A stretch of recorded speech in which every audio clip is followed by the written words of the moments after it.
The Texas sun hung low over San Antonio, painting the sky in shades of amber and crimson as Daniel Hayes loaded his guitar into the back of his weathered pickup truck.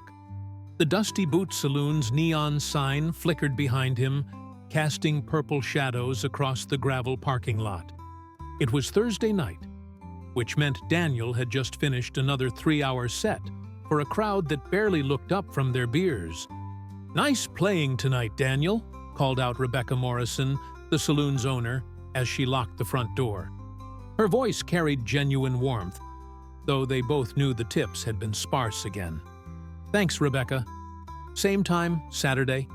Daniel closed the truck bed with a metallic thud that echoed in the empty lot. "Always. You're the most reliable musician I've got." She paused, her expression shifting to concern. "How's everything going with the ranch?" Daniel forced a smile that didn't reach his eyes. "Managing. You know how it is." But Rebecca did know, and that was the problem. Everyone in their circle knew that Daniel Hayes was barely holding on. The mortgage payments on his family's ranch had become impossible since his mother, Patricia Hayes, had fallen ill 2 years ago. The medical bills had drained everything they'd saved. And even after her passing last spring, the debt remained like a weight around his neck. The drive home took 40 minutes, winding through dark country roads flanked by mesquite trees and endless stretches of Texas grassland. Daniel kept the radio off, preferring the silence that allowed him to think, or sometimes to avoid thinking altogether. His phone sat on the passenger seat, its cracked screen displaying 3 missed calls from the bank. He didn't need to listen to the voicemails to know what they wanted. The ranch appeared in his headlights like a fading memory. The 2-story house, built by his grandfather in 1952, needed paint. The barn sagged slightly to the left, and several fence posts had rotted through. Daniel parked near the porch and sat for a moment, staring at the home that held every significant memory of his life. His father, William Hayes, had taught him to play guitar on that very porch. A decorated Army veteran who'd served 2 tours in Iraq, William had returned home with scars both visible and hidden. Music had been his therapy, and he'd passed that gift to Daniel. They'd spent countless evenings playing together, his father's calloused fingers moving across the strings with surprising grace. "Music tells the truth when words fail," William used to say. "Remember that, son." William had died 6 years ago, a heart attack at 53. The doctors said it was stress-related, years of carrying burdens that even music couldn't fully heal. Daniel still felt the loss like a fresh wound. Inside the house, Daniel dropped his keys on the kitchen counter and opened the refrigerator. A half-empty carton of milk, some leftover Chinese food from 3 days ago, and a 6-pack of Lone Star beer. He grabbed a beer and walked to his father's old study, now converted into Daniel's makeshift recording space. The room smelled like old wood and guitar polish. Acoustic and electric guitars lined the walls, each one a different chapter of his musical journey. His recording equipment was modest: a basic audio interface, a single microphone, and his laptop covered in stickers from various Texas music venues. On the desk sat a stack of bills, each one stamped with red letters. Final notice. Daniel sat heavily in the creaking chair and pulled out a worn leather notebook from the desk drawer. Inside were dozens of songs he'd written over the years, each one a piece of his soul translated into melody and lyrics. He flipped to a page near the middle, where a song titled "Quiet Roads" was written in his father's handwriting. They'd written it together during William's last year of life. Daniel had come up with the melody, simple and haunting, while his father had crafted lyrics about finding peace after war, about the long journey home, about quiet roads that lead to understanding. They'd never finished it. William had died before they could work out the bridge, leaving Daniel with an incomplete masterpiece. In the years since, Daniel had completed the song, adding verses that spoke to his own journey, his own grief. He'd recorded a basic version in this very room, just his voice and acoustic guitar. The recording lived on a CD that he occasionally played when the loneliness became too heavy, but he'd never shared it publicly. It felt too personal, too raw. His phone buzzed on the desk. Another message from the bank, this one more direct. "Mr. Hayes, this is your final warning before foreclosure proceedings begin. Please contact us immediately to discuss payment options." Daniel set the phone face down and took a long drink of his beer. He had 2 months, maybe 3 if he could convince them to extend. After that, the ranch would be gone, sold to developers who'd probably tear everything down and build condos. The thought made his stomach turn. He opened his laptop and stared at the screen for a long moment before pulling up his email. In his drafts folder sat a message he'd written and deleted at least 20 times over the past month. The subject line read, "Original Song Submission, Daniel Hayes." It was a desperate move, he knew that.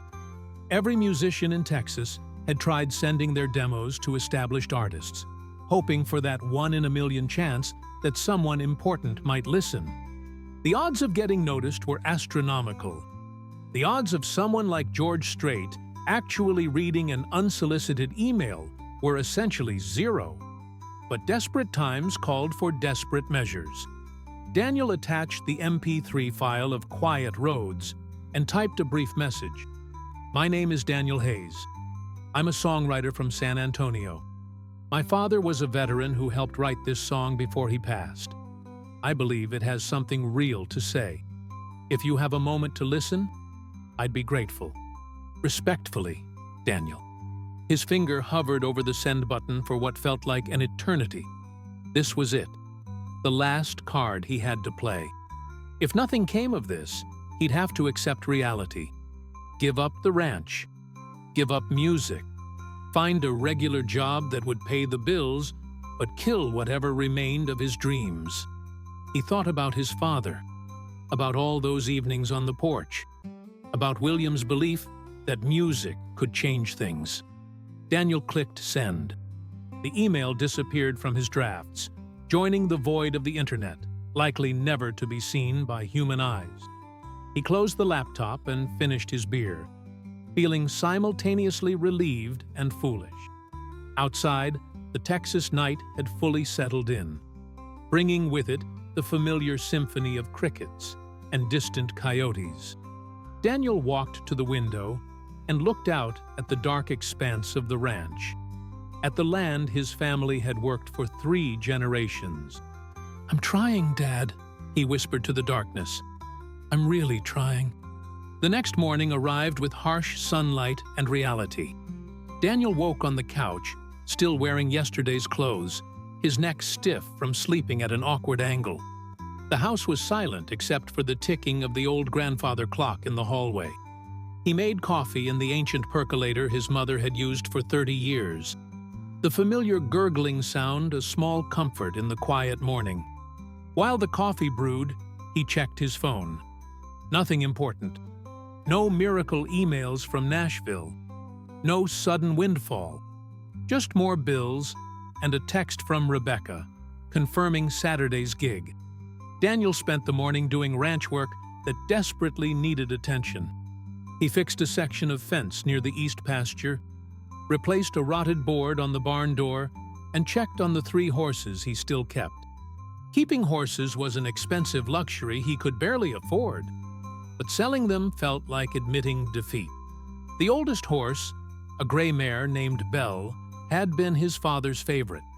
She nuzzled Daniel's hand as he brushed her coat, her dark eyes peaceful and trusting. Animals didn't worry about mortgages or futures. They lived in the present, finding contentment in simple things like warm sun and fresh hay. "Must be nice," Daniel muttered, patting Belle's neck. By afternoon, the heat had become oppressive. Daniel retreated to the house, showered, and made himself a sandwich he didn't really want. He tried not to think about the email he'd sent last night, tried not to check his inbox every 5 minutes like some desperate teenager waiting for a text back. The weekend passed in its usual rhythm. Saturday night at the Dusty Boot was slightly better than Thursday. A bachelorette party had thrown some generous tips, and an older couple had requested several classic country songs that Daniel genuinely enjoyed playing. For a few hours, he could forget about everything else and just exist in the music. Sunday brought church, which Daniel attended more out of habit than faith. He sat in the same pew his family had occupied for decades, listening to Pastor Frank deliver a sermon about perseverance. The irony wasn't lost on him.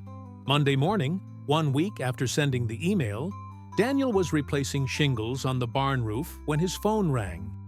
He didn't recognize the number, but it had a Nashville area code. Probably a telemarketer, but something made him answer. "Hello? Is this Daniel Hayes?" The voice was professional, female, with a slight southern accent. "Yes, this is Daniel." "Mr. Hayes, my name is Jennifer Cole. I work for George Strait's management team. Do you have a moment to talk?" Daniel nearly dropped his phone. For several seconds, he couldn't form words. The hammer slipped from his other hand, clattering on the roof before sliding down and hitting the ground. "Mr. Hayes, are you still there?" Yes, I'm here." "I'm sorry. Did you say George Strait?" "I did." Jennifer's tone warmed slightly. "Mr. Strait received your email and listened to your song, Quiet Roads. He was quite moved by it, actually. He'd like to discuss it with you further. Would you be available for a phone call with him tomorrow afternoon?" Daniel sat down on the roof, his heart pounding so hard he could hear it in his ears. This couldn't be real. Things like this didn't happen to people like him. "Mr. Hayes?" "Tomorrow afternoon," Daniel managed. "Yes, absolutely. What time? Would 2 p.m. Central work for you?" "Yes, that's perfect." "Wonderful. Mr. Strait will call you from this number. Please answer when you see it." "I will. Thank you.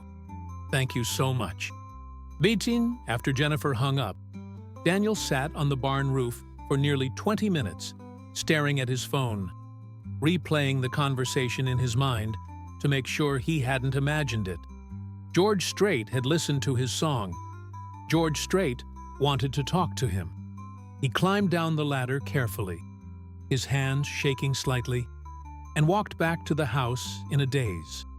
Inside, he stood in front of his father's photograph hanging in the hallway. William Hayes looked back at him from behind the glass, wearing his army uniform, young and proud. "He listened, Dad," Daniel said softly. "George Strait listened to our song." The rest of Monday and all of Tuesday morning passed in a blur of anxious energy. Daniel cleaned the entire house, practiced what he might say during the call, rehearsed it again, and ultimately decided to just be himself. At 1:45 p.m., he sat at the kitchen table with a glass of water and his phone, watching the minutes tick by with agonizing slowness. At exactly 2 p.m., the phone rang. Daniel took a deep breath and answered. "Hello, this is Daniel." "Daniel? This is George Strait." The voice was unmistakable, warm and genuine. "How are you doing today?" I'm doing well, sir. Thank you for calling. I still can't quite believe this is happening." George chuckled, a sound that put Daniel slightly more at ease. "Well, it's happening. Listen, I wanted to call you personally because your song really touched me. Quiet Roads is special. It's honest, and honest songs are getting harder to find these days." "Thank you, sir. That means everything. My father and I wrote it together before he passed. Jennifer told me he was a veteran. I have tremendous respect for that. The lyrics, they capture something real about the journey home.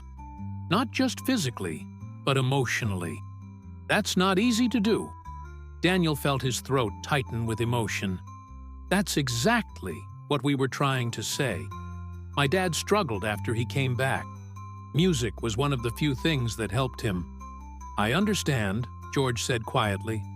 "I've known a lot of veterans over the years. Their sacrifices, well, we can never really repay them, but we can try to tell their stories with honesty and respect." "That's what your song does." There was a pause, and Daniel could hear papers shuffling on the other end of the line. "Daniel, I want to talk to you about something," George continued. "I'd like to record Quiet Roads. I think it could be something really special with full production, the right arrangement. But more than that, I'd like to meet you, hear more of your work, and see where this could go. Would you be interested in coming to Nashville?" Daniel's vision blurred with tears he couldn't quite hold back. "Yes, absolutely. When? How about next week? We'll cover your travel and accommodation. I want to sit down with you, talk about the song, maybe work on it together if you're open to that. No pressure, no obligations, just two songwriters talking about music. I'd be honored, Mr. Strait. Please, call me George. We're going to be working together, after all. Jennifer will follow up with the details. And Daniel? Yes? Thank you for sending me that song. It reminded me why I got into this business in the first place. We need more music with real heart." After the call ended, Daniel sat at the kitchen table for a long time, his phone still in his hand, tears streaming down his face. They weren't tears of sadness, but of relief, of hope, of feeling like maybe, just maybe, the universe had finally decided to cut him a break. He thought about his father, about his mother, about all the nights wondering if he was wasting his life chasing an impossible dream. Now, that dream had picked up the phone and called him by name. Daniel walked outside to the porch, guitar in hand, and played Quiet Roads as the late afternoon sun cast golden light across the ranch. He played it for his father, for his mother, for everyone who'd believed in him when he couldn't believe in himself. The Quiet Roads were finally leading somewhere. The week before Nashville passed in a surreal haze. Daniel found himself oscillating between euphoric disbelief and crippling anxiety. He'd call the bank and explain that he needed just a little more time, that something potentially significant was developing. And they'd begrudgingly agreed to hold off on foreclosure proceedings for another month. The woman on the phone, Linda Chen, had sounded skeptical, but not unkind. "Mr.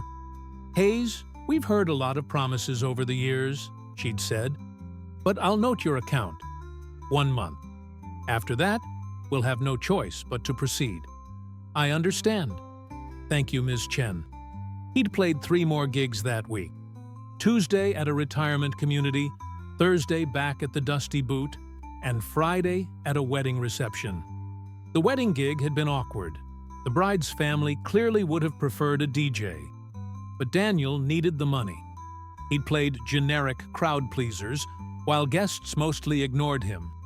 And he'd collected his check, feeling like a living piece of furniture. But now, none of that mattered. Sunday morning, Daniel stood in San Antonio International Airport, holding a boarding pass to Nashville and a duffel bag containing everything he'd need for 3 days. He'd never flown before, and the enormity of that small fact embarrassed him. At 34 years old, he'd barely left Texas. The flight was smooth, though Daniel spent most of it gripping the armrests during takeoff and landing. The businessman seated next to him, noticing Daniel's white knuckles, had smiled sympathetically and offered him a piece of gum. "First time flying?" the man had asked. "That obvious?" "My first flight. I threw up in the bag." "You're doing fine." Nashville welcomed Daniel with humidity and traffic. He'd arranged for a rental car, a compact sedan that felt toy-like compared to his truck, and navigated to the hotel Jennifer Cole had booked for him. The Hampton Inn near Music Row was nicer than anywhere he'd ever stayed, with fresh towels and a TV that had more channels than he knew existed. After checking in, Daniel had the rest of Sunday afternoon to himself. The meeting with George wasn't until Monday at 10 a.m. He considered staying in the hotel room, practicing what he'd say, but restlessness drove him outside. He needed to see Nashville, to walk the streets where so many legendary musicians had carved out their careers. Broadway Street hit him like sensory overload. Even on a Sunday afternoon, the famous honky-tonks were alive with music spilling out of every doorway. Bands played with the kind of professional polish Daniel had only dreamed of achieving. Tourists crowded the sidewalks, drinks in hand, taking selfies in front of neon signs and murals of country music legends. Daniel wandered into Robert's Western world, drawn by the sound of a steel guitar that made his chest ache with its beauty. Inside, a five-piece band was running through classic country songs with remarkable precision. The lead singer, a woman with silver hair and a voice like aged whiskey, caught Daniel's eye and smiled. He ordered a beer and found a spot at the bar, content to be anonymous in the crowd. The music washed over him, and for the first time in years, he didn't feel the pressure to perform or prove himself. He was just another listener, appreciating the craft. "You're not from around here," said the bartender, a young guy with sleeve tattoos and a friendly face. His name tag read Tyler. "That obvious?" Daniel asked, echoing his earlier conversation on the plane. "You've got that look." Wide eyes, taking everything in. "First time in Nashville?"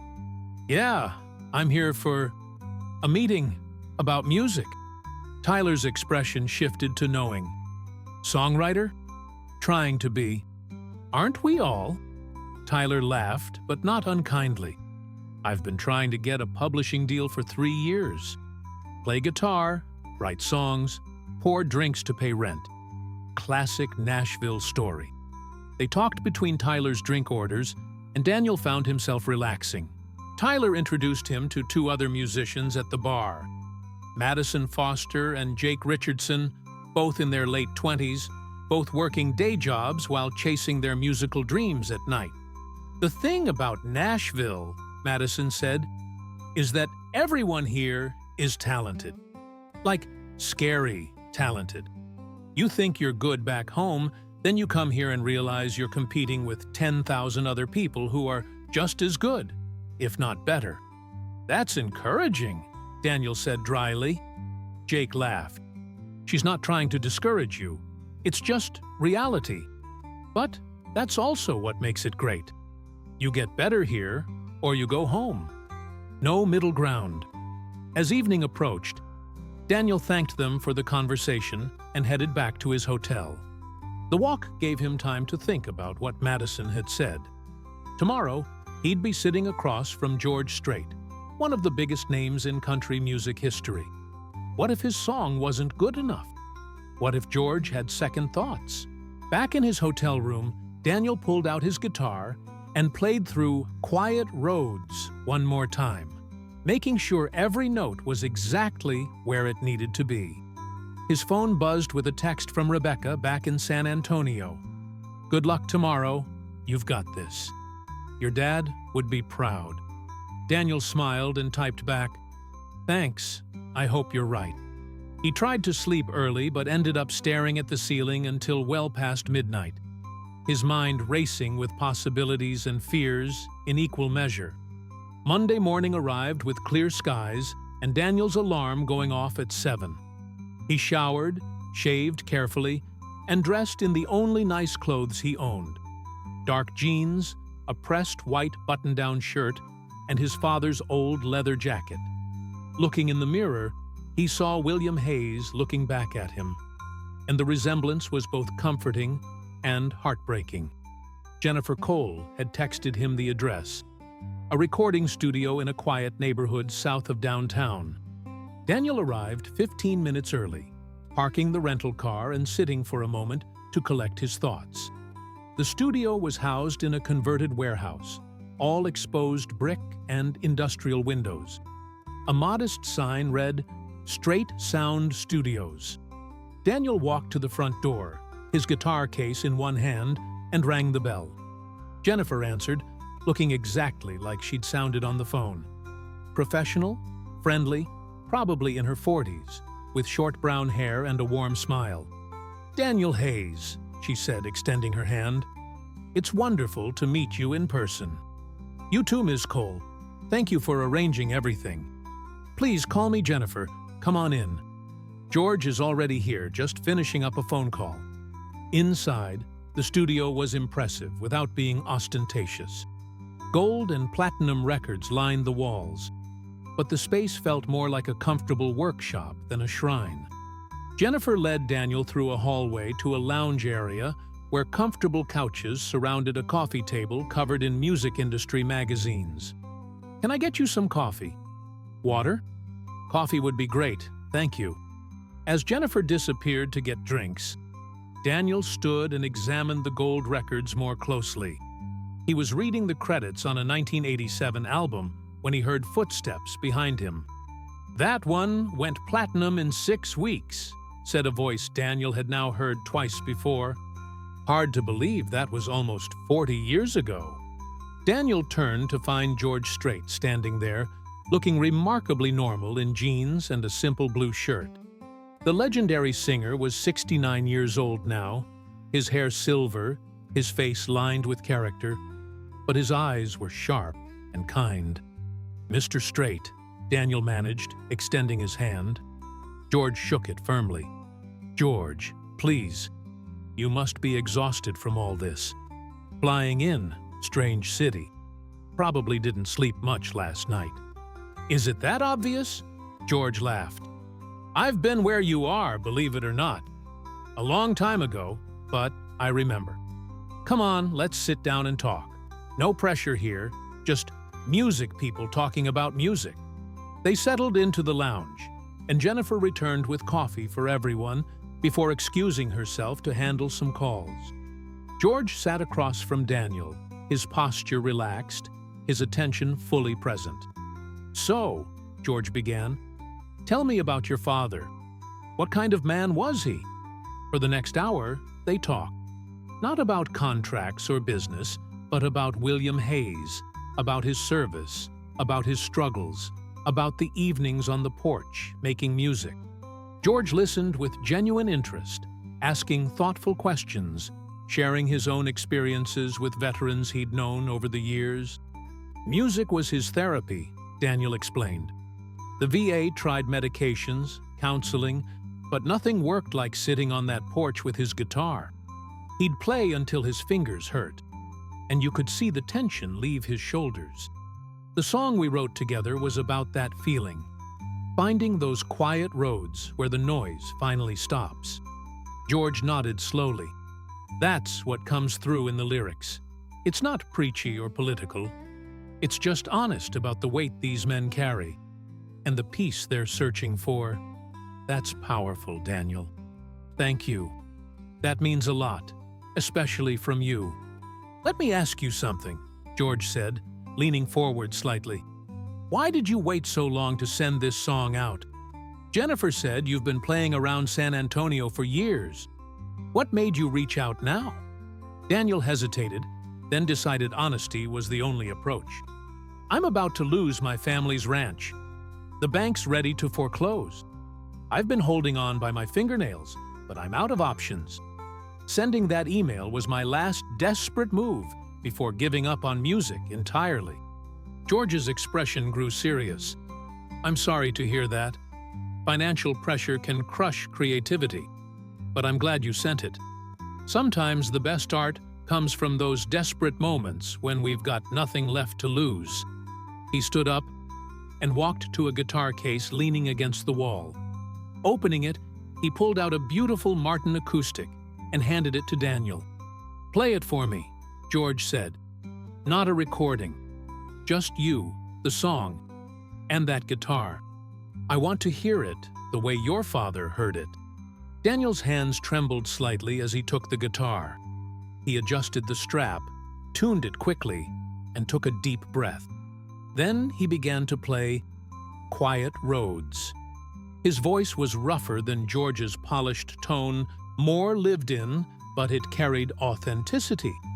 He sang about soldiers coming home to families who didn't understand, about nightmares and silence, about finding healing in simple things.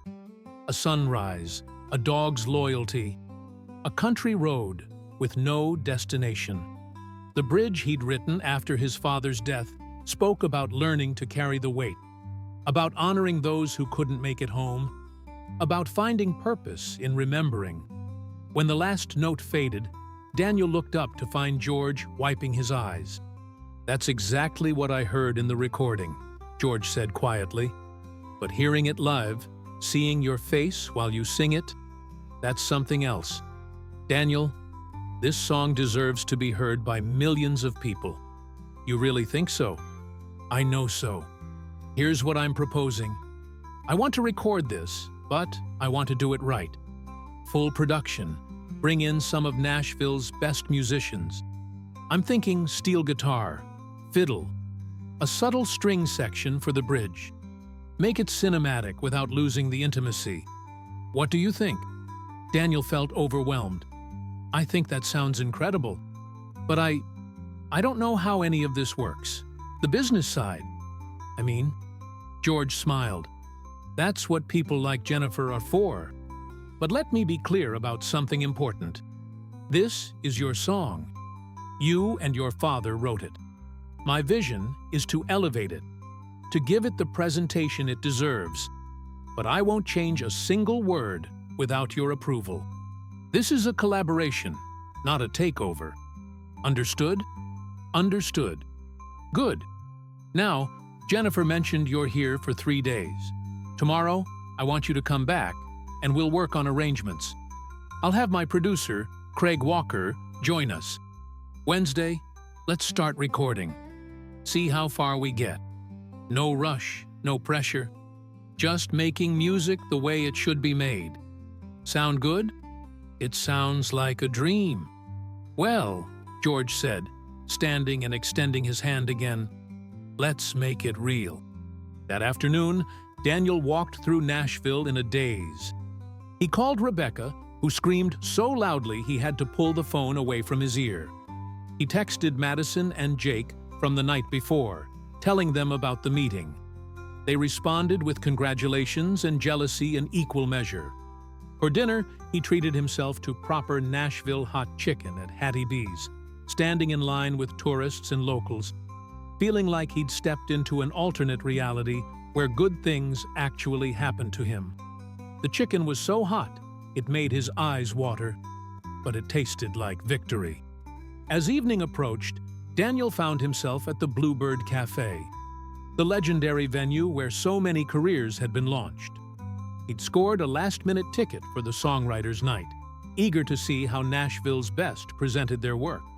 The intimate room held maybe 90 people, all seated at small tables facing a central stage area where 4 singer-songwriters sat with guitars. They took turns playing original songs, telling the stories behind them, creating an atmosphere that was equal parts concert and campfire. One of the performers, an older woman named Patricia Brennan, played a song about losing her farm in Oklahoma during the 2008 recession. The specificity of her lyrics, the red dirt roads, the particular smell of her grandmother's kitchen, the auction sign planted in the front yard, made Daniel's throat tight. This was the level of craft he aspired to, details that transformed personal stories into universal truths. After the show, Daniel waited until the crowd thinned and approached Patricia. "Excuse me, Ms. Brennan. I just wanted to say your song about the farm. It really moved me." Patricia smiled, her face kind and weathered. "Thank you, honey. You write?" "I try to. I'm from Texas, small-time player, but I'm here working with George Strait on something." Her eyebrows rose. "Working with George? Well, that's something. What's your name?" "Daniel Hayes." "Patricia Brennan. Though you clearly already know that." She shook his hand. "What are y'all working on?" "A song about veterans, about the journey home. My father and I wrote it before he passed." Patricia's expression softened. Those are the songs that matter, the ones written with real blood in them. Nashville's full of talented writers cranking out content, but the ones that last are the ones written from truth. Sounds like you've got that. They talked for a while longer, and Patricia introduced Daniel to several other songwriters who'd performed that night. The Nashville music community, he was learning, was simultaneously competitive and supportive. Everyone wanted success, but most people remembered being in his position, standing on the outside, hoping for a chance. Walking back to his hotel that night, Daniel passed the bars on Broadway again, each one pumping out music into the warm night air. Street performers played on corners, their guitar cases open for tips. A young woman with a remarkable voice sang Patsy Cline covers, and Daniel dropped a 20 in her case. "Thank you so much," she said between songs. "Keep playing," Daniel replied. "You're really good." "I hope so. 3 years here and still waiting tables." Daniel thought about Tyler from the night before, about Madison and Jake, about that woman and the countless others grinding away in this city. Talent and determination not quite enough to break through. What had George said? That desperate moments sometimes produce the best art? Maybe. But desperation also broke people. He'd gotten lucky, impossibly, astronomically lucky. One email, one listen, one phone call, and suddenly doors were opening that had been welded shut for years. But luck was fickle, and he knew better than to assume this was a done deal. George could still change his mind. The recording could go badly. The song might not resonate with audiences the way they hoped. Back in his hotel room, Daniel pulled out his laptop and wrote an email to Linda Chen at the bank. "Ms. Chen, I wanted to update you on my situation. I'm currently in Nashville working with a major recording artist on a song that could potentially generate significant income. I understand this sounds vague, but I'm asking for your patience as this develops. I've never missed a payment intentionally, and I'm fighting to keep my family's property. Thank you for the extension. Respectfully, Daniel Hayes." He hit send, knowing it probably wouldn't make much difference, but feeling obligated to try. Sleep came easier that night, his body exhausted from the emotional intensity of the day. He dreamed of his father, of the two of them sitting on the porch, William teaching him a new chord progression, both of them laughing at Daniel's clumsy fingers. In the dream, his father looked up from the guitar and smiled. "You're doing good, son," William said. "Real good." Daniel woke Tuesday morning with that dream still fresh in his mind and a text from Jennifer waiting on his phone. "Morning. Craig Walker is excited to meet you. Studio at 10 a.m. Bring your guitar and an open mind. Today, we start building something special." Building something special. Daniel liked the sound of that. Craig Walker looked nothing like Daniel had imagined a legendary producer would look.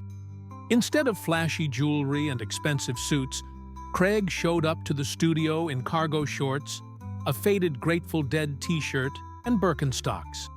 His gray hair was pulled back in a ponytail, and wire-rimmed glasses perched on his sunburned nose. But when he shook Daniel's hand, his grip was firm, and his eyes were sharp with intelligence.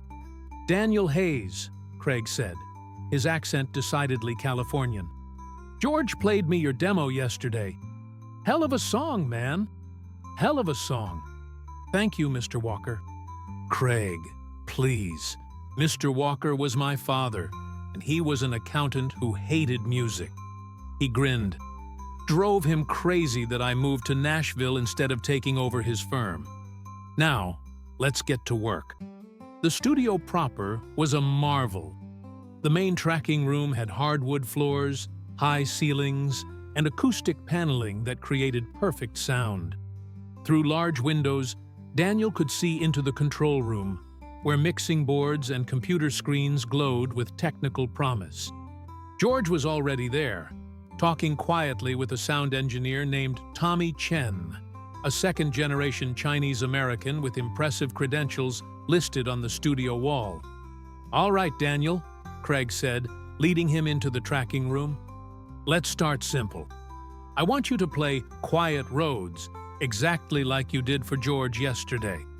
We're going to record it, just you and an acoustic guitar, as our foundation. Everything else we build will reference this core performance. Make sense?" "I think so." "Good. Here's the key thing. Don't try to be perfect.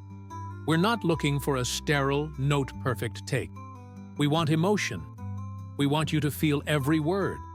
If your voice cracks a little, if your timing speeds up or slows down, because that's what the emotion demands. That's beautiful. That's what makes it real." They spent the next hour setting up microphones, adjusting levels, and doing sound checks. George sat in the control room, listening intently, occasionally offering suggestions through the talkback system. Daniel had never felt so exposed and so supported simultaneously. "Okay," Craig finally said. "Let's get a take. Don't overthink it. Just play like your father's sitting there listening." Daniel closed his eyes, thought about the porch back home, about his father's calloused hands on the guitar strings, about late summer evenings when the cicadas sang and the world felt impossibly large and comfortingly small at the same time. Then he began to play. The first verse came out strong. His voice found the melody naturally. Years of playing the song in solitude paying off. The chorus built with quiet intensity, and Daniel let himself sink into the lyrics about quiet roads and finding peace. When he reached the bridge, the section he'd written after William's death, his voice did crack slightly. Emotion overwhelming technique. For a moment, he considered stopping, starting over. But Craig's words echoed in his mind. Don't try to be perfect. So he kept going. Let the raw grief color his voice. Let it transform the bridge into something painfully honest. The last chord rang out and faded to silence. Daniel opened his eyes to find George and Craig both standing at the control room window, both visibly moved. Through the speakers, George's voice came, "That was it, Daniel. That was the one. Don't change a thing." Over the next 2 days, Daniel watched as his simple song transformed into something he barely recognized, yet somehow felt perfectly right. Craig brought in some of Nashville's finest session musicians. Austin Carver on steel guitar, whose playing could make grown men weep. Rachel Murphy, a fiddle player whose technical precision was matched only by her emotional sensitivity.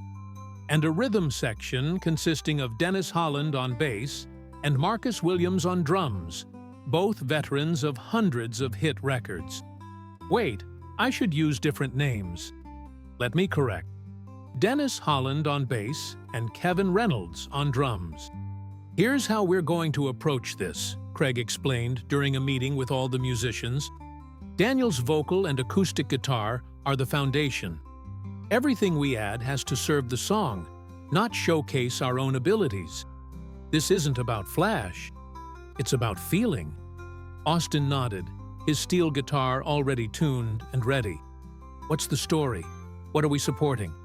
Daniel found himself speaking, explaining his father's service, the weight William had carried, the peace he'd found in music and quiet places. The musicians listened with the kind of attention that told Daniel they understood. Many of them had likely played sessions for veteran tribute songs before, but this felt different. This was personal. They started with the steel guitar. Austin listened to Daniel's acoustic track through headphones, then closed his eyes and began to play. The notes he pulled from the instrument were haunting, melancholy, perfect. He created phrases that answered Daniel's vocal lines, adding texture without overwhelming. "How's that?" Austin asked after the first take. Craig pulled up the mix, playing it back through the studio monitors. The combination of Daniel's voice, his acoustic guitar, and Austin's steel guitar created an atmosphere that was both intimate and expansive. "That's incredible," Daniel said quietly. "Just getting started," Austin replied with a smile. Rachel added fiddle next, her approach more subtle than Daniel expected. Instead of traditional country flourishes, she played long, sustained notes that created a bed of emotion underneath the vocals. During the bridge, her playing intensified slightly, doubling the melody in a way that added weight without becoming intrusive. Kevin on drums kept things minimal. A simple brush pattern on the snare, understated kicks on the bass drum, nothing flashy. "Less is more on something like this," he explained. "We're not trying to drive the song forward aggressively. We're just providing heartbeat." Dennis on bass locked in with Kevin, creating a foundation that was felt more than heard. "The bass shouldn't call attention to itself," Dennis said. "It should be like the foundation of a house, essential but invisible unless you're really listening for it." By Wednesday afternoon, they had all the instrumental tracks recorded. Craig spent hours mixing, balancing levels, adjusting EQ, ensuring every element served the whole. George sat beside him, offering suggestions, making sure the production stayed true to the song's core. "Now comes the most important part," George said, turning to Daniel. "Your vocal." "But we already recorded my vocal," Daniel said, confused. "That was the foundation," Craig explained. "But now we've built this entire musical landscape around it. I want you to sing it again, hearing everything we've added. Your performance will naturally respond to what you're hearing. Trust me on this." Daniel returned to the tracking room, put on headphones, and listened to a playback of everything they'd recorded. The transformation was stunning. His simple acoustic song had become a cinematic experience, every instrument perfectly placed, every note serving the emotional arc. "Ready?" Craig's voice came through the headphones. "Ready." The track started, and Daniel began to sing. This time, hearing the full production, his voice responded differently. He pushed harder during the chorus, supported by the music around him. He pulled back during the verses, letting the steel guitar and fiddle create space. During the bridge, with all the instruments swelling, he sang with a raw intensity that surprised even himself. When the song ended, there was silence in the control room. Then George's voice, "Come listen to this." Daniel walked into the control room as Craig queued up the playback. Hearing his voice surrounded by the full production was surreal. This didn't sound like a demo recorded in his father's study. This sounded like a real record, the kind that played on radio stations and streaming platforms, the kind that actually mattered. "What do you think?" George asked. "I think," Daniel's voice caught. "I think my dad would have loved this." George smiled. "I think so too. But we're not done yet. I want to add my part." Over the next few hours, George recorded his own vocal performance. Rather than replace Daniel entirely, he sang harmony parts, his legendary voice weaving around and under Daniel's lead vocal. During the final chorus, George took the lead while Daniel sang harmony, their voices blending in a way that felt both powerful and appropriate. "This represents the passing of wisdom," George explained. "You start the song, you tell your father's story. By the end, my voice comes in, representing the larger community. All of us who want to honor these veterans. It's a duet, but you're still the heart of it." Craig added subtle production touches. A string section that entered during the final chorus, recorded by 4 musicians who'd driven in from Memphis. Ambient sounds of wind and distant birds, creating the feeling of those quiet roads, and careful use of reverb and delay that made the song feel spacious without losing intimacy. By Thursday afternoon, the song was finished. Craig burned it to a CD and played it through the studio's main speakers at full volume. Daniel sat between George and Craig, listening to 3 days of work transformed into 4 minutes and 37 seconds of music. When it ended, no one spoke for a long moment. Finally, George said, "That's special. That's really special. Craig, you outdid yourself." "Wasn't me, boss. That was all Daniel's song. We just dressed it up nice." George turned to Daniel. "How are you feeling?" Daniel struggled to find words. Overwhelmed, grateful, terrified, all of it. "Good," George said. "That means it matters. Now comes the hard part. Sharing it with the world. My label's going to want to release this as a single. They'll push it to country radio, set up a PR campaign, probably shoot a music video. Are you ready for that?" "I don't know," Daniel admitted. "I've never done anything like this before." "Nobody has their first time," George said gently. "But you've got good people around you. Jennifer will help coordinate everything. Craig and I will be involved in the video if you want. And Daniel, you don't have to do this alone.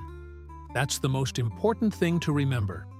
That evening, George took Daniel to dinner at an upscale steakhouse in downtown Nashville. It was just the two of them.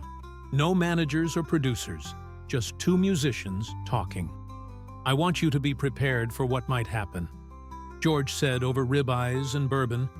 "If this song connects the way I think it will, your life is going to change fast. People will want interviews, performances, more songs. The pressure can be intense." "I appreciate the warning," Daniel said. "But here's the other side of it," George continued. "You'll have opportunities you never dreamed possible. You'll be able to pay off your ranch, support yourself through music, maybe help other musicians coming up behind you. That's the gift of success, the chance to pay it forward." They talked about George's early career, the struggles and breakthroughs, the mistakes and lessons learned. George was remarkably open, sharing stories about his own fears and doubts, moments when he'd almost given up. "The music business can be brutal," George said, "but it can also be beautiful. The key is remembering why you started in the first place. For me, it was always about the songs, about connecting with people through something honest and real. When I heard Quiet Roads, I recognized that same motivation. You're not trying to be famous. You're trying to tell truth." "That's exactly it," Daniel said. "My dad taught me that music is about truth. Everything else is just noise." George raised his glass. "To truth. And to your father, who clearly raised a hell of a songwriter." They clinked glasses, and Daniel felt something shift inside him. The fear didn't disappear. It would probably always be there to some degree, but it was balanced now by something else. Purpose. He had a chance to honor his father's memory on a scale he'd never imagined possible. That responsibility felt heavy, but also right. After dinner, George walked Daniel back to his hotel. The Nashville night was warm, the streets still alive with music and tourists. "Get some rest," George said. "Fly home tomorrow. Take care of your business. Jennifer will be in touch about next steps. And Daniel, thank you for trusting me with your song, for being open to this process. It's been a genuine pleasure." "The pleasure's mine, George. I still can't believe any of this is real." "Believe it," George said with a smile, "because it's about to get even more real."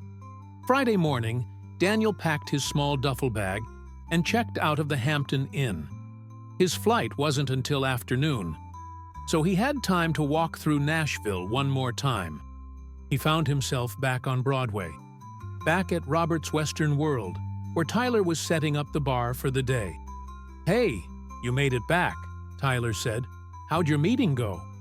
"Good," Daniel said, understating drastically. "Really good. We recorded a song." "No shit? With who?" "George Strait." Tyler's eyes widened. "You're kidding." "I'm not. It's been a surreal week." They talked for a while, and Daniel found himself offering advice he barely felt qualified to give. "Keep writing," he said. "Keep pushing. I got incredibly lucky, but I also had a song that was ready when opportunity showed up. Make sure you're ready. Easier said than done when you're exhausted from pouring drinks till 3 a.m., Tyler said, but he was smiling. "But yeah, I hear you. Congratulations, man. Seriously, that's amazing." At the airport, waiting for his flight, Daniel texted Rebecca, "Heading home. Songs recorded. It's happening." She responded immediately, "I knew it. Can't wait to hear everything. See you at the Dusty Boot tomorrow? Wouldn't miss it." The flight back to San Antonio felt shorter than the flight out, probably because Daniel spent most of it staring out the window, thinking about everything that had happened. He had a CD in his bag containing the mixed and mastered version of Quiet Roads. George had given it to him with instructions not to share it publicly yet. The label needed to coordinate the release, but Daniel could listen privately. Landing in San Antonio felt like returning to a different life. The airport was smaller, the pace slower, the whole energy more familiar. Daniel collected his truck from long-term parking and drove home through the Texas evening, watching the sun set over the same landscape he'd known his entire life. The ranch looked exactly as he'd left it. The house still needed paint, the barn still sagged slightly, but somehow, it all looked different now. Not better or worse, just different. Like seeing a place you've known forever through new eyes. Inside, Daniel dropped his bag and walked straight to his father's study. He pulled out the CD player, an old boombox his mother had used in the kitchen, and inserted the disc. Then he sat in his father's chair and pressed play. Quiet Roads filled the room, and Daniel closed his eyes, letting the music wash over him. He heard his own voice, vulnerable and honest. He heard George's harmonies, adding depth and wisdom. He heard Austin's steel guitar weeping, Rachel's fiddle singing, the rhythm section providing gentle heartbeat. But mostly, he heard his father, in the lyrics they'd written together, in the story they'd crafted, in the truth they'd tried to capture about the weight soldiers carry and the peace they seek. When the song ended, Daniel opened his eyes to find tears streaming down his face. "We did it, Dad," he whispered to the empty room. "We actually did it." Outside, the Texas night had fully arrived, bringing with it the familiar sounds of home, crickets chirping, a distant dog barking, wind moving through mesquite trees. Daniel walked out to the porch, guitar in hand, and sat in the same chair where he and his father had spent countless evenings making music. He didn't play Quiet Roads. That song had been transformed, elevated, taken somewhere beyond this porch.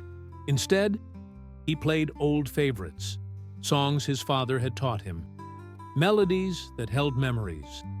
Belle, the old gray mare, wandered close to the porch, drawn by the music. Daniel stopped playing long enough to walk down and pat her neck. "Things might get interesting, girl," he told the horse. "But we'll figure it out. We always do." Back on the porch, Daniel played until his fingers hurt, and his voice grew rough. Then he sat in silence, watching stars emerge in the vast Texas sky, feeling simultaneously small and significant, terrified and hopeful. The Quiet Roads had led him to Nashville and back again. Now he just had to see where they'd lead next. 3 weeks passed in a strange limbo between Daniel's old life and whatever was coming next. He continued playing his regular gigs, but now they felt different, like he was going through familiar motions while waiting for real life to start. Rebecca noticed the change in him. "You're somewhere else," she said after his set at the Dusty Boot on a busy Saturday night. "Physically here, but mentally in Nashville. Is it that obvious? Only to someone who's known you for 8 years." She wiped down the bar, her expression understanding. When are they releasing the song? Jennifer says they're targeting early October for radio, but nothing's confirmed yet. George's label wants to coordinate with his tour dates, build momentum. Apparently, there's strategy to all this. And in the meantime, I wait and play and try not to lose my mind wondering if any of this will actually happen. What Daniel didn't mention was the ongoing battle with the bank. Linda Chen had been patient, but patience had limits. The 1-month extension had come and gone, replaced by another extension. This one explicitly final. He had until October 15th to make a substantial payment or lose the ranch. The math was simple and brutal. Even if Quiet Roads became a hit, royalties took months to flow through the system. He'd need advance money, and quickly. Jennifer had explained that George's label might offer an advance against future earnings, but those discussions were moving at the speed of the music industry, which was to say, glacially. Meanwhile, the bank moved at the speed of business, which was to say, tomorrow might already be too late. Daniel tried not to dwell on it, but the anxiety followed him everywhere. He'd wake at 3 a.m., mentally calculating worst-case scenarios. He'd stand in the kitchen, staring at bills, running numbers that never added up favorably. The irony was brutal. He'd created something potentially valuable, but timing might destroy him before he could benefit. The call from Jennifer came on a Tuesday afternoon, while Daniel was fixing fence posts in the hot September sun. He almost didn't hear his phone over the sound of his post-hole digger hitting rocky soil. "Daniel, it's Jennifer. Do you have a few minutes?" "Of course. What's going on?" "Several things. First, the labels confirmed the release date, October 3rd. We're pushing Quiet Roads to country radio, and George is featuring it on his October tour. That means you might need to join him for some performances." Daniel's heart rate jumped. Performances? Like on stage with George Strait? Exactly like that. He wants to introduce you, maybe do the song as a duet. It would be powerful. The songwriter and the legend performing together. What do you think? "I think I'm terrified and excited in equal measure," Jennifer laughed. That's the correct response. Second thing, the label wants to shoot a music video. They're thinking we do it partially at your ranch, partially in San Antonio, capturing the authentic Texas feel. The director, Catherine Mills, is fantastic. She's done videos for Luke Combs, Miranda Lambert, all the big names. Would you be comfortable with a film crew at your property? Yes, absolutely. When? Next week, probably. Catherine wants to scout locations this Friday. Can you be available? I'll make it work. Perfect. And Daniel? Third thing, and this is important. The label's prepared to offer you an advance. It's not huge, $50,000 against future royalties, but it might help with your situation. I know you've been dealing with financial pressure. $50,000. It wasn't enough to pay off the ranch entirely, but it would buy substantial time, make a significant dent in the debt. Daniel felt dizzy with relief. That would help tremendously, he managed. Thank you, Jennifer. Thank you so much. Don't thank me. You earned this. The paperwork will arrive later this week. Sign it, send it back, and we'll wire the money. Oh, and one more thing. Start preparing yourself mentally. Once this song drops, your life's going to change fast. After the call ended, Daniel sat on the ground next to his half-finished fence repair, phone still in his hand, trying to process everything. A music video, performances with George Strait, an advance against royalties. 6 weeks ago, he'd been days from losing everything. Now, he was preparing for a complete life transformation. He called Linda Chen immediately. "Mr. Hayes," she said, her tone professionally neutral. "I hope you have good news." "I do. I'll have $50,000 wired to me within the next week. I can make a substantial payment by the end of the month." There was a pause. "That's excellent news. I'll note your account. And Mr. Hayes, I'm genuinely happy for you. When you first mentioned your music project, I was skeptical. I'm glad I was wrong. Thank you, Ms. Chen. You have no idea how much your patience has meant."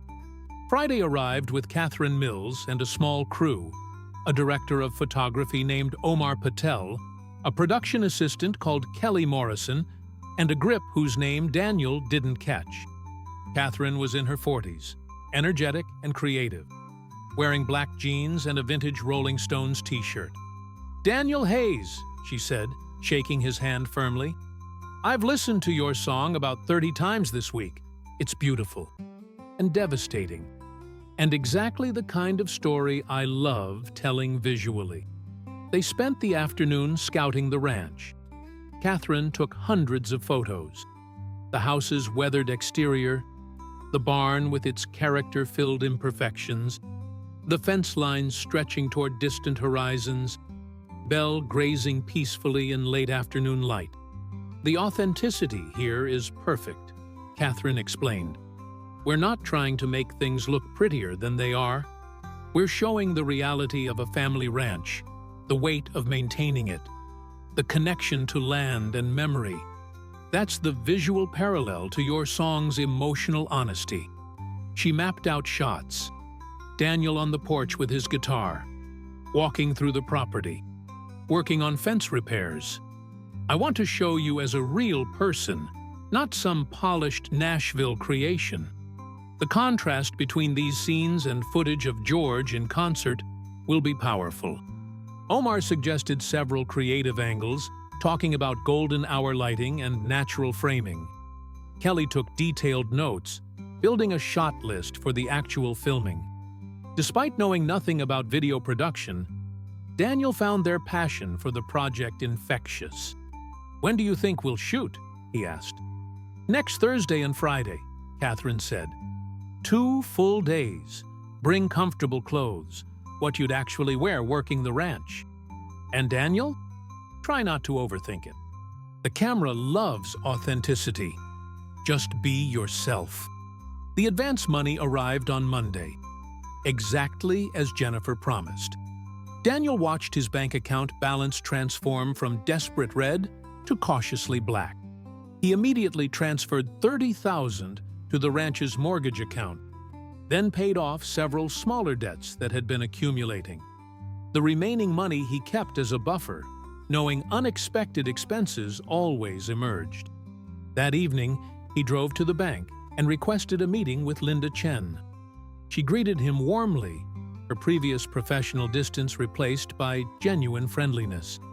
"Mr. Hayes, your payment came through this morning. We've updated your account status.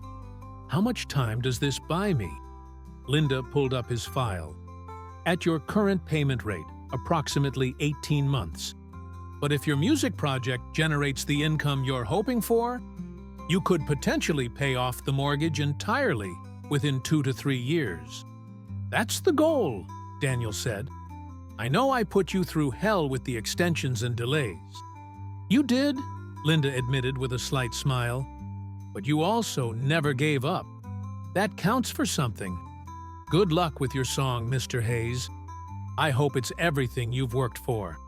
Walking out of the bank, Daniel felt a weight lift that he hadn't fully realized he'd been carrying. The ranch was safe, at least for now. He had breathing room. He had a chance to build something sustainable. He drove straight to the cemetery where his parents were buried. The small plot overlooked a creek, cottonwood trees providing shade, wildflowers growing between the headstones. Daniel sat on the grass between his father's and mother's graves, his back against the tree, and told them everything. "The song's coming out in 2 weeks," he said to the stones that marked William and Patricia Hayes. "George recorded it, and it's incredible. Better than anything I could have imagined. There's going to be a video, performances, everything. And Mom, I saved the ranch. The mortgage is current. You don't have to worry about that anymore. A breeze moved through the cottonwoods, rustling leaves, and Daniel let himself imagine it was his parents responding, telling him they were proud, telling him to keep going. I miss you both, he said quietly, every single day. But I think I'm finally doing something that matters, something that would make you proud. The video shoot was simultaneously exhausting and exhilarating.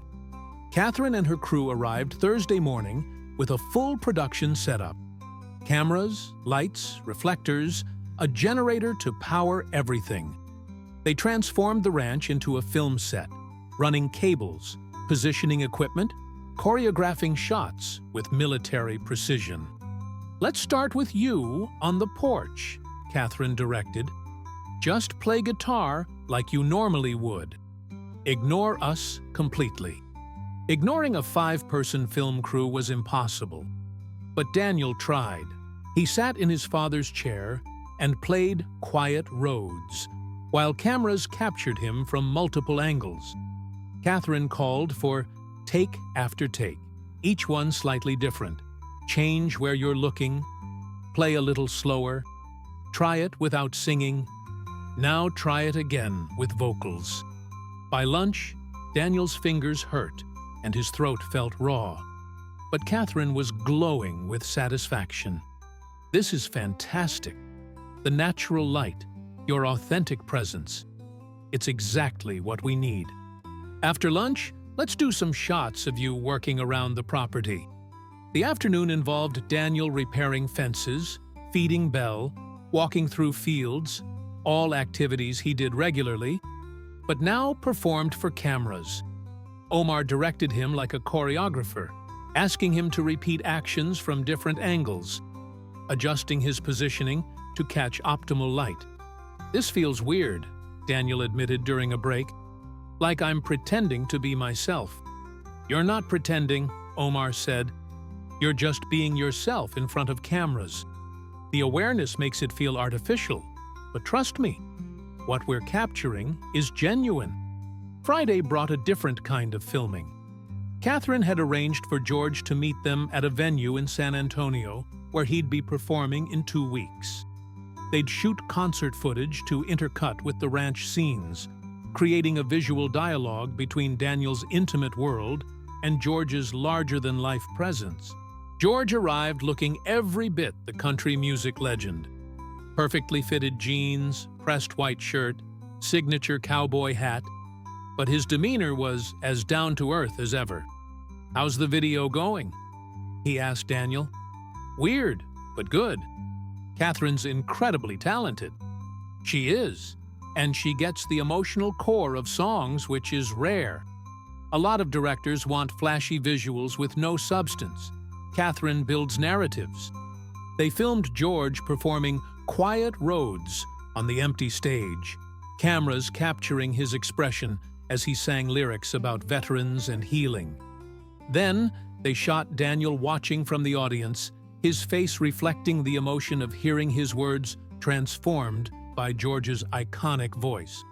"Now, let's get you two together," Catherine said. "George, Daniel, on stage. I want Daniel on acoustic guitar, George on vocals.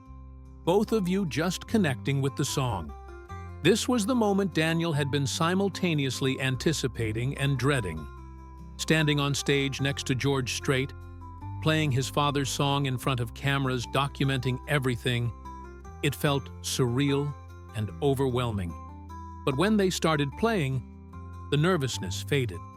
George's voice blended with Daniel's guitar, and for a few minutes, it was just two musicians honoring a good song.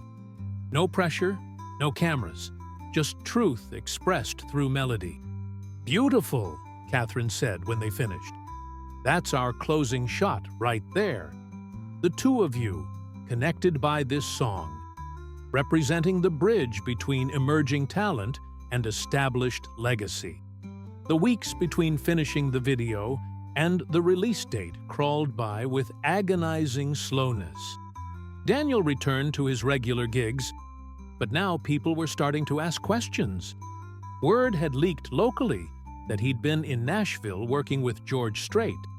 Reporters from San Antonio newspapers wanted interviews. Local TV stations called requesting segments. Jennifer advised selective engagement. Do a couple of local interviews to build hometown buzz, but save the national media for after the release. We want to control the narrative. Daniel did an interview with the San Antonio Express News, a 10-minute segment for a local morning TV show, and a longer conversation with a popular Texas music podcast. Each time, he told his story. Small-town musician, family ranch, serving veteran father, the song they wrote together, George Strait's unlikely interest. The responses were overwhelmingly positive, but Daniel noticed an undercurrent of skepticism in some comments online. Another Nashville-manufactured story, one commenter wrote. Guy probably has connections we don't know about. It stung, but George had warned him. Success breeds cynicism, George had said. People want to believe in underdog stories until underdogs actually succeed. Then, they look for reasons to discredit them. Ignore it. Focus on the music. 2 days before the release, Jennifer called with final details. Radio stations have the track. Early feedback is really strong. Programmers love it. The video drops on YouTube simultaneously with the radio push. George is promoting it on his social media. And Daniel, be ready for your phone to blow up. Once this goes live, everything changes. I'm as ready as I'll ever be, Daniel said, which was probably a lie. But what else could he say? The night before release, Daniel couldn't sleep. He lay in bed, staring at the ceiling, thinking about his father, his mother, the ranch, the impossible journey from that desperate email to this moment. At 3 a.m., he gave up on sleep and walked outside. The Texas sky was clear, stars brilliant in the absence of city lights. Daniel sat on the porch steps, wrapped in his father's old army jacket, and watched the universe slowly rotate overhead. Tomorrow, Quiet Roads would be released to the world. People would hear his voice, his father's words, George Strait's interpretation. They might love it or hate it, or, perhaps worst of all, ignore it completely. There was no way to predict or control what happened next. All Daniel could do was trust that he'd created something honest, something meaningful, something that honored his father's memory. "Here we go, Dad," he whispered to the night. "Let's see what happens." The stars offered no response, just continued their ancient patterns, indifferent to human hopes and fears. But somehow, that was comforting. Whatever happened tomorrow, the universe would keep spinning. Life would continue, and Daniel would face it the same way his father had taught him, one day at a time, with honesty and courage. The first hints of dawn began touching the eastern horizon, painting the sky in shades of deep blue and soft pink. Daniel watched the sunrise, waiting for the world to wake up, waiting for October 3rd to arrive, waiting for his life to change in ways he couldn't yet imagine. October 3rd arrived with morning light filtering through Daniel's bedroom window, casting familiar patterns across walls he'd known his entire life. He'd finally managed a few hours of sleep after watching the sunrise, his body exhausted even as his mind raced. The clock on his nightstand read 7:42 a.m. His phone was already buzzing. Daniel picked it up to find dozens of notifications, text messages, missed calls, emails, social media alerts. The song had been live on streaming platforms since midnight, available for early morning radio shows. The video had dropped on YouTube at 6 a.m. Eastern Time, and apparently, people were responding. The first text was from Rebecca. "It's everywhere! They played it twice on KKYX this morning. I'm crying at my kitchen table. So proud of you." Then Jennifer, country radio is responding better than projected. Streaming numbers strong out of the gate. Call me when you're up. Then George himself. Congratulations, Daniel. Today's the first day of your new life. Enjoy it. Daniel scrolled through more messages. Friends, acquaintances, even people he hadn't spoken to in years. All congratulating him, all excited about the song. It was overwhelming and wonderful and slightly terrifying. He made coffee and sat at the kitchen table, finally calling Jennifer back. "Good morning, superstar," she said, her voice bright with energy. "Have you checked the numbers?" "I don't even know where to check numbers." YouTube video already has 300,000 views. Spotify streams are climbing fast. Radio stations from Dallas to Nashville are adding it to rotation. "Daniel, this is performing like a hit." "That fast? It's only been a few hours." George's endorsement carries weight, but this isn't just his fans responding. The song itself is connecting. People are commenting on the video, sharing their own veteran family stories. It's resonating. They talked through the day's schedule, phone interviews with several country music publications, a live radio call-in around noon, and preparation for upcoming performance dates. Jennifer had a publicist she wanted Daniel to meet, booking agents who wanted to discuss tours, and a dozen other details that made Daniel's head spin. After hanging up, Daniel showered and dressed, then did something he'd been both eager and afraid to do. He watched the music video. Catherine Mills had crafted something remarkable.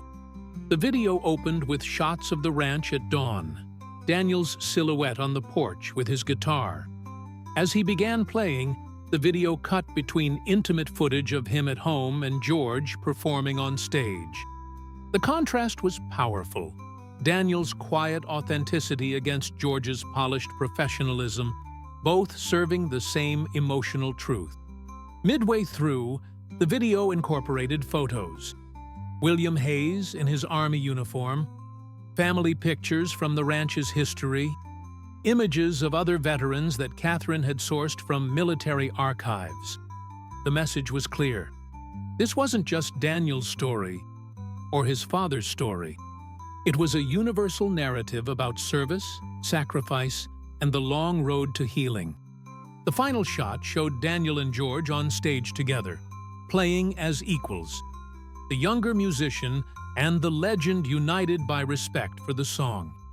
It was exactly what Catherine had envisioned. A bridge between generations, between emerging and established, between one man's personal grief and a community's collective gratitude. Daniel read through the comments, his eyes blurring with tears. "My grandfather served in Vietnam.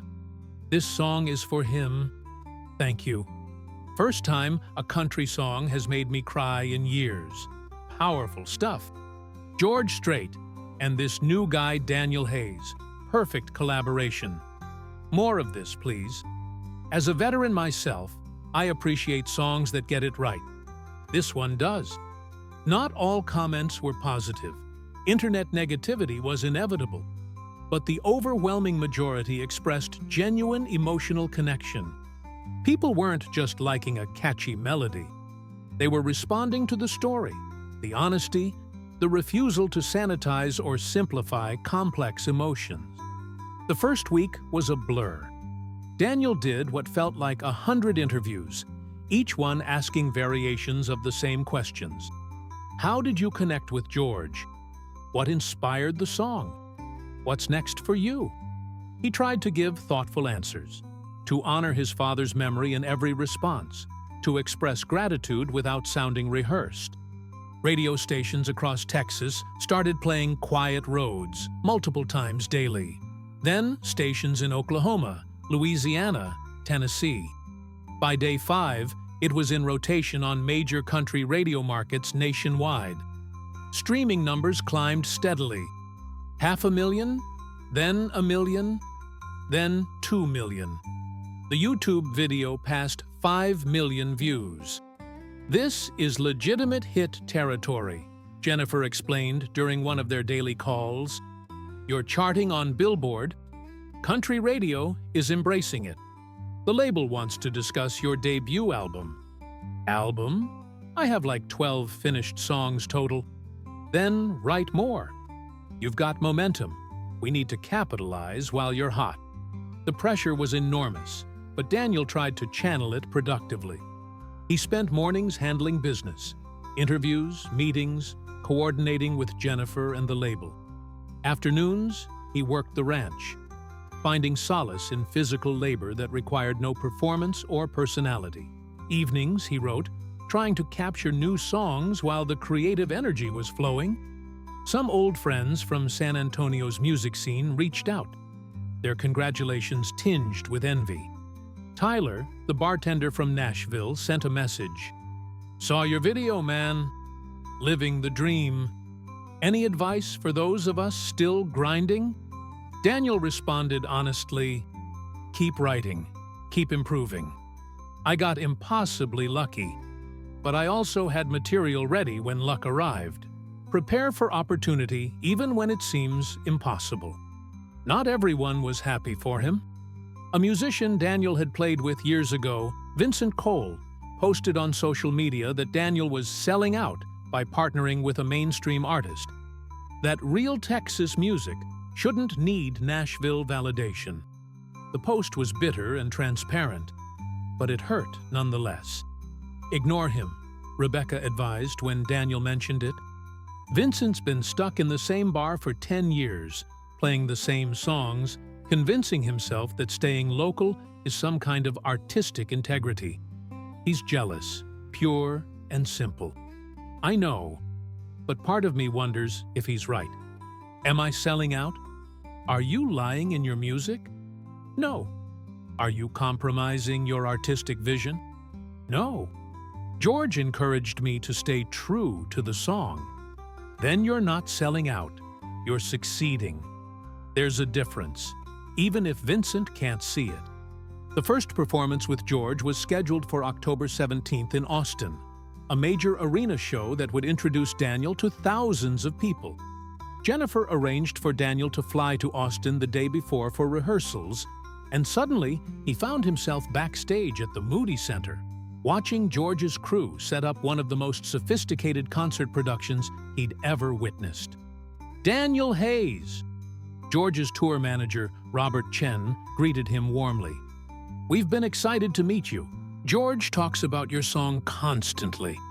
They ran through technical details, where Daniel would stand, when he'd enter, how the lighting would shift. Then George arrived, fresh from a sound check, and they rehearsed the actual performance. "I'm thinking I start the song alone," George explained. "Just me and acoustic guitar, first verse and chorus. Then you walk out, and we do the second verse and chorus together. Final verse, I step back, let you take the lead. Then we finish together. Sound good?"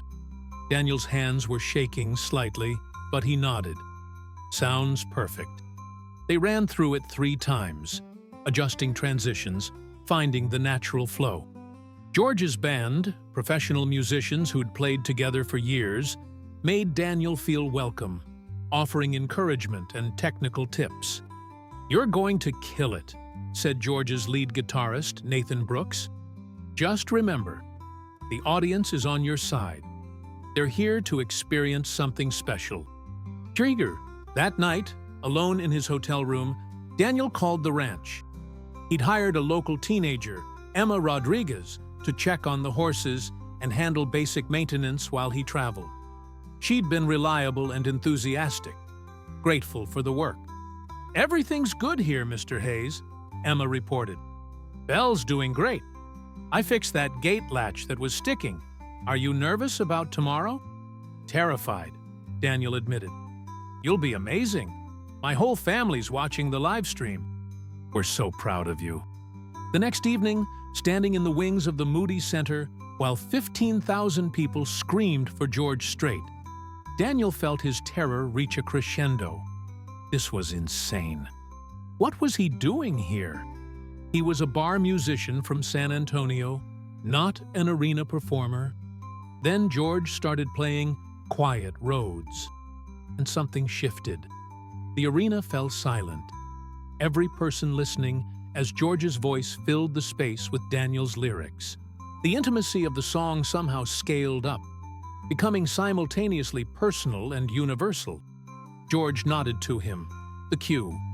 Daniel walked onto the stage, guitar in hand, and the audience erupted in applause. Not polite applause, but genuine, enthusiastic welcome. They knew who he was. They knew his story. He joined George for the second verse. His voice amplified through the arena's massive sound system. It was surreal hearing himself alongside George, their vocals blending, the band supporting them perfectly. During the final verse, when George stepped back and let Daniel take the lead, the audience remained completely silent, hanging on every word. The last chord faded, and the arena exploded with noise. George put his arm around Daniel's shoulders and spoke into his microphone. "Ladies and gentlemen, Daniel Hayes, the songwriter who wrote this beautiful song with his father, a decorated veteran. Let's hear it for Daniel." The ovation was overwhelming. Daniel stood there, trying to absorb it, trying to remember every detail so he could believe it later. George shook his hand, and Daniel walked off stage, his heart pounding, his eyes wet with tears. Backstage, the band members high-fived him, the crew congratulated him, and Jennifer appeared with her phone out, showing him that social media was exploding with reactions to the performance. "That was perfect," she said. "Absolutely perfect. You looked genuine, sounded great, and connected with the audience. This is what we're building on." The momentum continued. Quiet Roads climbed the charts, eventually peaking at number 3 on Billboard's Hot Country Songs. The video accumulated over 20 million views. Daniel performed with George at 3 more shows, each one slightly less terrifying than the last. More importantly, the song was having impact beyond commercial success. Veterans organizations reached out, asking permission to use it in fundraising campaigns. Gold Star families wrote letters thanking Daniel for honoring their loved ones. A military charity invited him to perform at a benefit concert for wounded veterans. "This is what your father would have wanted," George told Daniel during a quiet moment backstage in Dallas. "Not just a hit song, but something that actually helps people, that starts conversations about things that matter." "I hope so," Daniel said. "Sometimes I feel like I'm just riding a wave, not really understanding what's happening. That's normal. The key is staying grounded in why you started. You wrote this song to honor your father and tell truth about veterans' experiences. As long as that remains your motivation, you won't lose your way." The label, energized by the single's success, pushed for the album. They paired Daniel with a producer named Alan Foster, a veteran of the Nashville scene who'd worked with artists ranging from traditional country to Americana. Alan came to San Antonio to meet Daniel and assess his material. "I've listened to your demos," Alan said, over lunch at a local barbecue joint. "You've got solid songs, but we need a few more to round out an album. 10 to 12 tracks total. Can you write that much by January?" "I can try," Daniel said, "but I don't want to force it. I'd rather have 8 great songs than 12 mediocre ones." Spoken like a true artist. "I respect that. Here's what I'm thinking. We record at your pace, no rush. Use the ranch for some sessions. Capture that authentic Texas feel. Bring in session players who understand restraint. Make an album that feels like a coherent statement, not just a collection of songs." They spent the afternoon discussing musical direction, influences, and vision. Alan understood that Daniel wasn't trying to be the next mainstream country superstar. He was trying to be an honest songwriter who happened to be getting a rare opportunity. "I want this album to feel like sitting on a porch with a friend," Daniel explained. "Real conversations, real emotions, nothing fake or manufactured." Then, that's what we'll make, Alan said. Let's start in November. Give yourself a month to write, then we'll begin recording. November brought cooler weather and intense focus. Daniel curtailed most performances to concentrate on writing. He set up a routine. Mornings working the ranch, afternoons writing, evenings reviewing and revising. The songs came slowly but steadily, each one exploring different aspects of life in rural Texas. Of family, of loss, of perseverance. One song, Inherited Ground, told the story of the ranch itself, of 3 generations working the same soil, of the weight and privilege of family legacy. Another, Bar Light Confessions, captured years of observing people in places like the Dusty Boot, their stories spilling out over beers and music. He wrote Patricia's Kitchen, a gentle tribute to his mother, describing her cooking and the way she'd held the family together during his father's darkest periods. That song made him cry while writing it, which Alan later said was a good sign. If it moves you that deeply, it'll move listeners too, Alan said when Daniel played it for him. Rebecca heard the new material during a private session at her closed bar. Just Daniel playing guitar while she listened. "These are really good, Daniel," she said when he finished. "They're more confident than your old stuff. You're not second-guessing yourself as much." "Success gives you permission to trust your instincts," Daniel said. "When people are validating your work, it's easier to believe in your choices.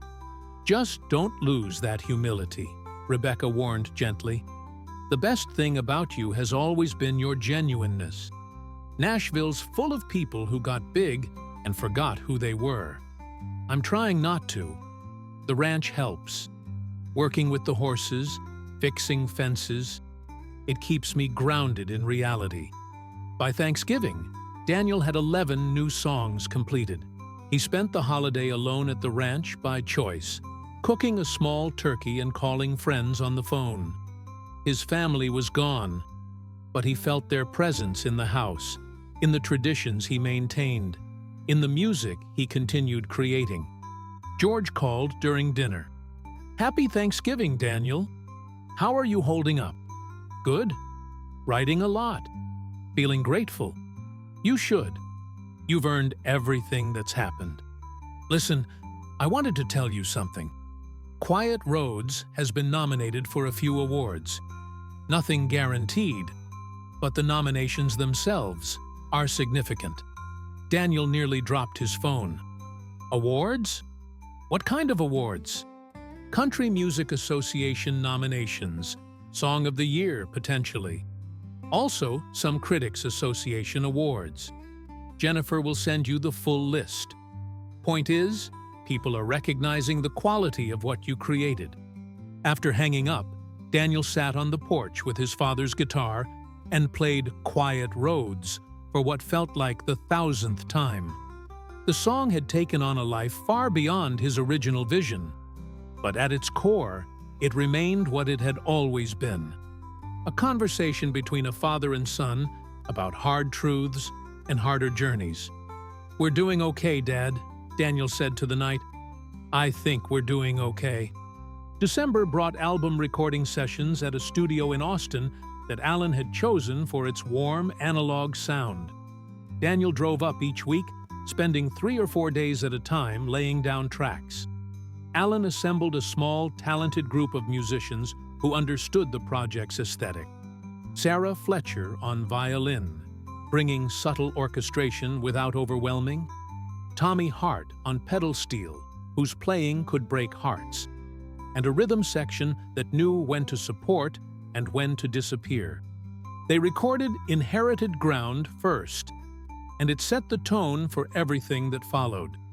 Alan captured Daniel's vocal in 3 takes, preferring the slight imperfections of the second take over the technically perfect third. "Your voice cracks a little at the end of the bridge," Alan explained. "But that crack is emotion. It's real. We keep it." Song by song, the album took shape. They recorded live as much as possible, all musicians playing together in the same room, capturing the energy of actual performance rather than building tracks piece by piece. Daniel played guitar on every song, his instrument at the center of each arrangement. The album needed a title.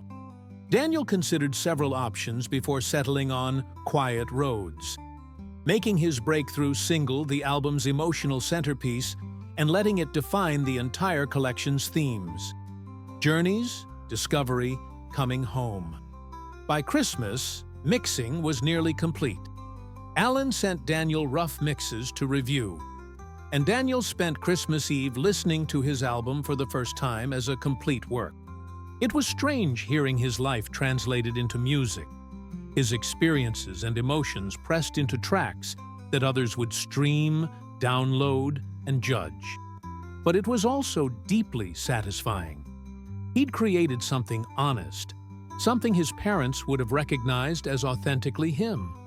Whatever commercial success it achieved or didn't achieve, he could be proud of the artistic choices.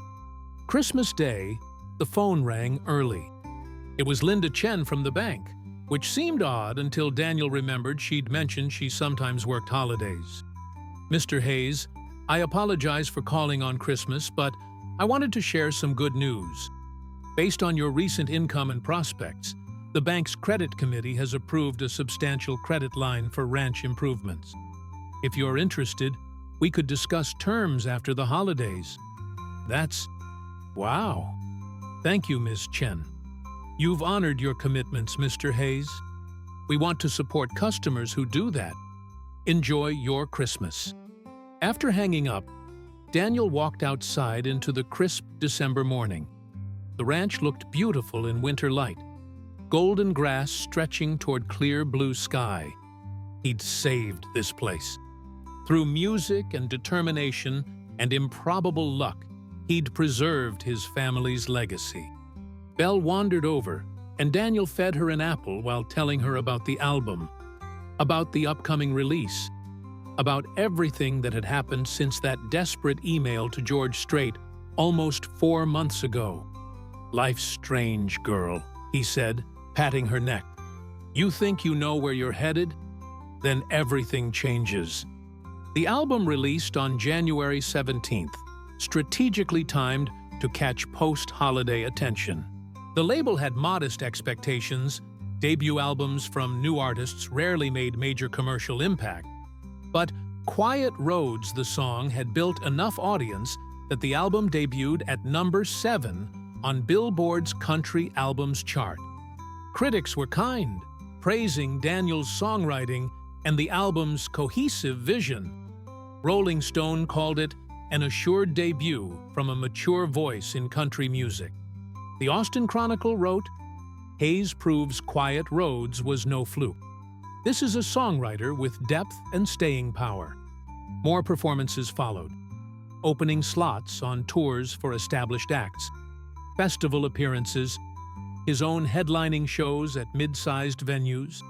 Daniel hired a small band, musicians from San Antonio, who'd been part of the local scene for years. It felt right to bring his community along for the ride.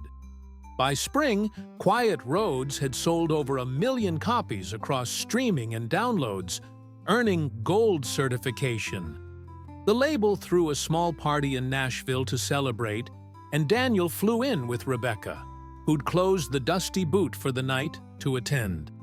George was there, along with Jennifer, Craig Walker, Alan Foster, and dozens of industry people Daniel was still learning to recognize. Someone made a speech about first successes, about artistic integrity in commercial music, about the power of authentic storytelling. When it was Daniel's turn to speak, he kept it brief. "A year ago, I was days from losing everything. Today, I'm celebrating a gold record. The difference is one song, a song my father and I wrote about hard truths and finding peace.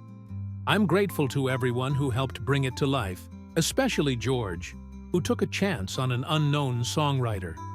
But mostly, I'm grateful to my dad, who taught me that music is about truth. Everything else is just noise." The applause was warm, and afterward, People Daniel had only read about came up to congratulate him, to ask about future projects, to express interest in collaboration. It was heady and overwhelming. But Rebecca kept him grounded with sarcastic comments whispered in his ear. "You're still the guy who played for tips at my bar," she reminded him. "Don't forget that." "I won't," Daniel promised. "I couldn't if I tried." Summer brought a turning point. The CMA nominations that George had mentioned were announced, and Quiet Roads received nods for Song of the Year and Best Country Song. Daniel was nominated for New Artist of the Year. The ceremony would be in November, almost exactly 1 year after he'd first sent that email to George. But more significantly, a nonprofit organization called Veterans Voices reached out with a proposal. They wanted to create a program using music therapy for veterans struggling with PTSD and trauma. Would Daniel be interested in serving as a spokesman and contributor? This is exactly what the song was meant to do. The program director, Colonel James Wilson, retired, explained during a video call. "Your father's story resonates with veterans because it's honest about the struggle. We want to use that honesty to help active duty and retired service members find healing." Daniel agreed immediately. This felt more important than awards or chart positions. This was tangible impact, real help for people carrying burdens his father had carried. He committed to performing at fundraisers, recording additional songs for the program, and visiting VA facilities to meet with veterans. The first such visit, at a VA hospital in San Antonio, was emotionally exhausting and profoundly meaningful. He played Quiet Roads for a group of combat veterans, and several broke down crying, sharing stories about their own struggles. "Your song makes me feel seen," one veteran said afterward. "Like someone actually understands." That evening, Daniel called George. "I visited the VA today, played for veterans. It was intense." "I bet it was," George said. "But important, right?" "Yeah." It reminded me why the song matters. It's not about me or my career. It's about them, about everyone carrying weights that don't show. Your father would be proud, Daniel, not because you got famous, but because you're using that platform for something meaningful. The CMA Awards in November were a spectacle unlike anything Daniel had experienced. The red carpet, the celebrities, the media attention. It was simultaneously thrilling and absurd. He wore his father's old leather jacket over a new white shirt, a compromise between honoring tradition and meeting event expectations. Quiet Roads didn't win Song of the Year. That went to a more mainstream hit. But Daniel won New Artist of the Year. Walking to the stage, shaking hands with presenters, standing at the microphone in front of thousands of people and millions watching at home, Daniel felt the full weight of how far he'd traveled. "This award belongs to my father, William Hayes, who served our country and taught me that music tells truth when words fail," Daniel said, his voice steady despite his racing heart. "It belongs to every veteran struggling to find their way home. And it belongs to George Strait, who believed in a song when he had no reason to. Thank you all for listening." Backstage afterward, George found him. "Congratulations. That was a hell of a speech. I meant every word." "I know you did. That's why it worked." George paused, then said, "I've been thinking about something. How would you feel about writing songs together? Not for me specifically, but just co-writing. I've learned a lot from watching your process." Daniel blinked. "You want to write with me?" "I do. I think we'd push each other in good ways. No pressure, just when schedules align. What do you think?" "I think I'd be honored." They shook hands, and Daniel knew this was the beginning of something lasting. Not just a professional relationship, but a genuine friendship built on mutual respect and shared love of honest songwriting. 2 years later, Daniel sat on the porch of the ranch, now fully renovated and thriving. The mortgage was paid off, the house freshly painted, the barn structurally sound. Emma Rodriguez worked there full-time now, managing the property when Daniel traveled, which was frequently. His second album, Inherited Ground, had been released 6 months earlier to strong reviews and solid sales. He toured nationally, played festivals, even performed in Europe. But he always came back to this porch, this land, these memories. Belle grazed nearby, older but still strong. Daniel's band was inside, taking a break from rehearsal for an upcoming tour. Rebecca was visiting from San Antonio, where she'd expanded the Dusty Boot into a larger venue that showcased emerging Texas songwriters. Daniel's phone rang. Jennifer, as always organized and efficient. "Quick question," she said. "Rolling Stone wants to do a feature about your journey, the ranch, everything. They'd send a writer and photographer next month. Interested? Will they be honest about it? I don't want some puff piece. They want the real story, struggles, near foreclosure, all of it. They think it's compelling. Then okay, let's do it." After hanging up, Daniel picked up his guitar and played a new song he'd been working on. It was about time, about the strange way years can feel like moments when you're looking back, about how the worst periods of your life can lead to the best, if you survive them, about quiet roads that lead home, even when home looks different than you expected. The sun was setting, painting the Texas sky in familiar colors. Inside, his band laughed at something, their camaraderie genuine and easy. Rebecca stepped onto the porch, 2 beers in hand. "New song?" she asked, sitting beside him. "Yeah, still figuring it out. Sounds good so far." They sat in comfortable silence, watching the day end. And Daniel thought about his father, about that moment on this very porch when William had said, "Music tells truth when words fail." It had seemed like simple wisdom at the time, the kind of thing fathers say. But living it, experiencing how one honest song could change everything, Daniel understood it differently now.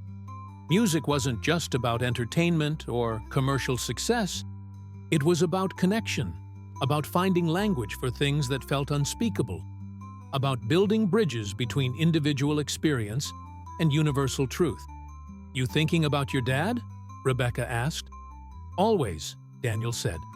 "Every song, every performance. He's in all of it. He'd be proud of you." "I hope so. I'm trying to honor what he taught me. Stay honest, stay grounded, remember why it matters." Belle wandered closer, and Daniel fed her an apple. This small ritual connecting him to countless evenings spent the same way with his father. The ranch had been saved. The music had found its audience. The quiet roads had led somewhere unexpected, but ultimately right. His phone buzzed with a text from George. "Writing session next week? Got an idea for a song about small towns and big dreams." Daniel smiled and typed back, "Absolutely. Looking forward to it." Inside, someone called his name. Time to finish rehearsal, to work on arrangements, to prepare for the next show. Daniel stood, guitar in hand, ready to walk back into the controlled chaos of a working musician's life. But first, he took one more moment on the porch, breathing Texas air, feeling the connection to this land and the generations who'd worked it before him. His father had fought for his country and struggled to find peace afterward. His mother had held things together when they threatened to fall apart. And now, Daniel was continuing their legacy in his own way, through songs and stories that honored their sacrifices while carving out his own path. "Thanks, Dad," Daniel whispered, "for everything." A breeze moved through the mesquite trees, rustling leaves, and Daniel imagined it was William's response. "Keep going, son. Keep telling truth. The rest will take care of itself." Daniel walked inside, back to his band, back to the work of making music that mattered. The quiet roads had brought him here, to this moment, to this life he'd built from desperation and hope and one impossibly lucky email. And the journey, he knew, was far from over. There would be more albums, more performances, more chances to connect with audiences through honest songwriting. There would be challenges and setbacks, moments of doubt and renewal. But he'd face them the same way he'd faced everything, with authenticity, persistence, and the lessons learned on a porch in Texas from a veteran father who understood that music could heal wounds language couldn't reach. The sun set completely. Stars began to emerge, and inside the ranch house, guitars tuned and voices harmonized, preparing for whatever came next. Daniel joined them, adding his voice to the mix, creating something new while honoring everything that had brought him to this moment. The quiet roads led home. They always had. Daniel just hadn't understood where home truly was until he'd almost lost it. Then fought to save it. Then learned that home wasn't just a place. It was a purpose, a community, a commitment to truth expressed through melody and words. And that understanding, more than any award or chart position, felt like success.